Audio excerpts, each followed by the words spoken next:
Asus na Puma. Ito guys, yung design niyang puti. Pinapalitan sa atin guys. Pakita ko sa inyo guys. Mag general repair tayo ngayong araw. Yan. Ito guys, papalitan natin ito ng itim. Yan. Ngayon, syempre, tulad ng nakasanayan natin, gawa ulit tayo ng pattern. Diba? Ganun lang talaga lagi ang ating trabaho.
Sa ganito kasing trabaho guys, talagang mahabang oras ang paggawa.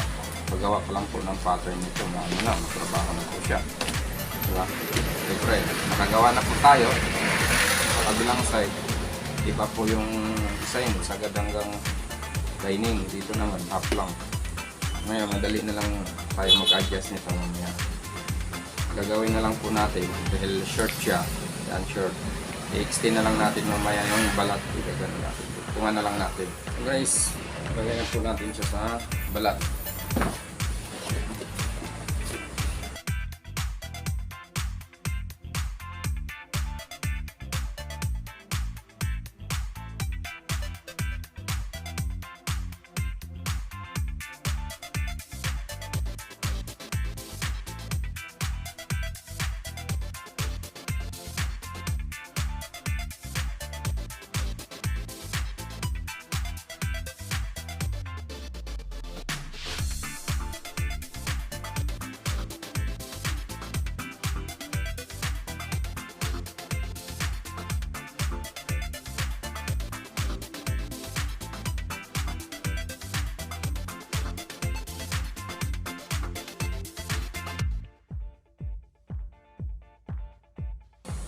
Ang gagawin po natin, dalawang ganito na design, maiksi, tapos dalawang mahaba. Dali lang naman mag-adjust. Ganito lang mag-adjust. Diba?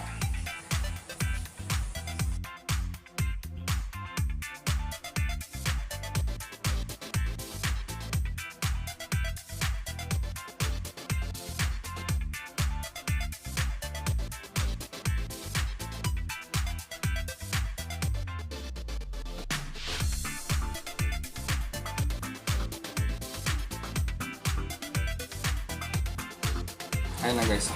Tapos na, nagpa-pattern na yan guys. Siyempre, lupitin na natin.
Ito guys, may dalawa tayong mahaba.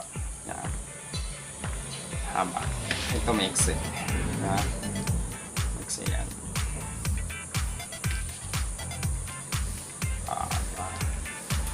Yan ang diskarte guys. Para hindi ka na magdudugtong pa. Yan. Diba? Stain mo lang. Kaya natin ito guys. Kalasin na natin yung Santos. Guys, gagawin natin, tanggalin natin itong puti.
Pastasin muna natin sila lahat guys para ano, sabay-sabay na natin dyan tahiin.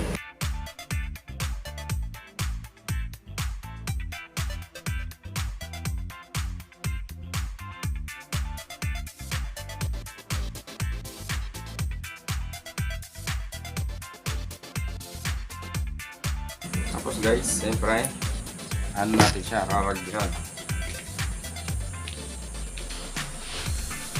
para makita nyo na po yung tilapat na natin.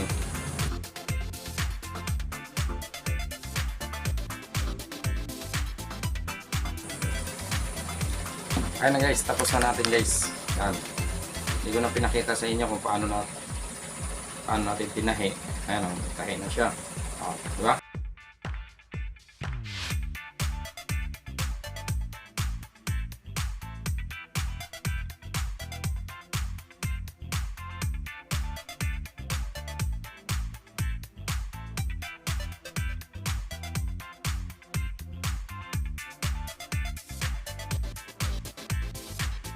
Pinaka ano niya, ito na po yung pinaka finish niya guys, parang walang nangyari, ganda, diba?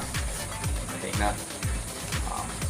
At least guys, kung nagkaroon man kayo ng sapatos na mga may sira po yung gilid, yung pinaka design niya, kundi yung tatak na Nike, pwede mo po siyang papalitan ng balat. Kahit anong klaseng kulay guys, meron naman tayong makukuha sa ibang kulay.